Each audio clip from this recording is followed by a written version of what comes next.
ఖరీఫ్ పంటలకు కనీస మద్దతు ధర పెంచిన కేంద్ర సర్కార్కు కృతజ్ఞతలు చెప్పారు బీజేపీ నేతలు.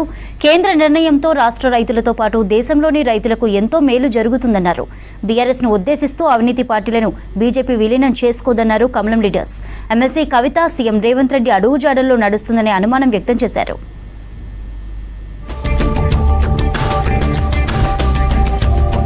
కేబినెట్ సమావేశంలో 14 ఖరీఫ్ పంటలకు కనీస మద్దతు ధర పెంచుతూ తీసుకున్న నిర్ణయాన్ని హృదయపూర్వకంగా స్వాగతిస్తున్నట్లు ఎక్స్ ప్లాట్ఫామ్ పై తెలిపారు కేంద్ర మంత్రి కిషన్ రెడ్డి. ఈ నిర్ణయంతో తెలంగాణ రైతులతో పాటు దేశంలోని రైతులకు ఎంతో మేలు జరుగుతుందన్నారు. ముఖ్యంగా వరి, పత్తి, మొక్కజొన్న, వేరుశెనగ, కందిపప్పు పండించే రైతులకు లాభం చేకూరుతుందని తెలిపారు. గత దశాబ్ద కాలంగా ఎన్డీఏ ప్రభుత్వం రైతులకు చెల్లించిన కనీస మద్దతు ధర యూపీఏ హయాంలో చెల్లించిన ఎంఎస్పీతో పోల్చితే 3 రెట్లు ఎక్కువని తెలిపారు. ఇది దేశానికి వెన్నుముక వంటి రైతు సంక్షేమం కోసం మోదీ ప్రభుత్వ నిబద్ధతను ప్రతిబింబిస్తుందని అన్నారు కిషన్ రెడ్డి.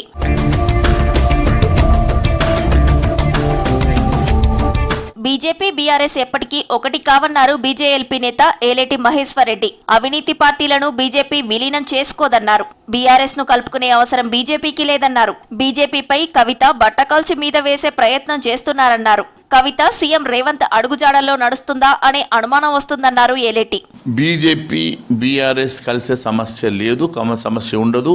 ఎప్పుడు కూడా బీజేపీ స్వంతగానే పోటీ చేస్తుంది. మాకు వేరే పార్టీని విలీనం చేసుకోవాల్సిన అవసరం కానీ పొత్తు పెట్టాల్సిన అవసరం మాకు లేదని తెలియజేస్తాం. BRS MLC Kavitha chit chat వ్యాఖ్యలపై ఘాటుగా రియాక్ట్ అయ్యారు BJP MLA Raja Singh. Kavitha off the record మాట్లాడినా అది నిజమేనన్నారు రాజాసింగ్. పెద్ద ప్యాకేజ్ దొరికితే బీజేపీ లీడర్లు బీఆర్ఎస్ తో కలిసి పోతారని అన్నారు. వచ్చే ఎన్నికల్లో బీజేపీ క్యాండిడేట్ ఎక్కడి నుంచి నిలబడాలి అనేది బీఆర్ఎస్ లీడర్లే డిసైడ్ చేస్తారన్నారు. గతంలో ఇదే జరిగిందని, అందుకే బీజేపీ నష్టపోయిందని చెప్పారు. తెలంగాణలో ఎప్పుడో బీజేపీ గవర్నమెంట్ రావాలని, ఇప్పటి వరకు ఎందుకు రాలేదో ఒక్కసారి ఆలోచన చేయాలన్నారు. ప్రతి ఎన్నికల్లో బీజేపీ బీఆర్ఎస్ కుమ్మక్కైనందుకే తాము నష్టపోయామన్నారు రాజాసింగ్.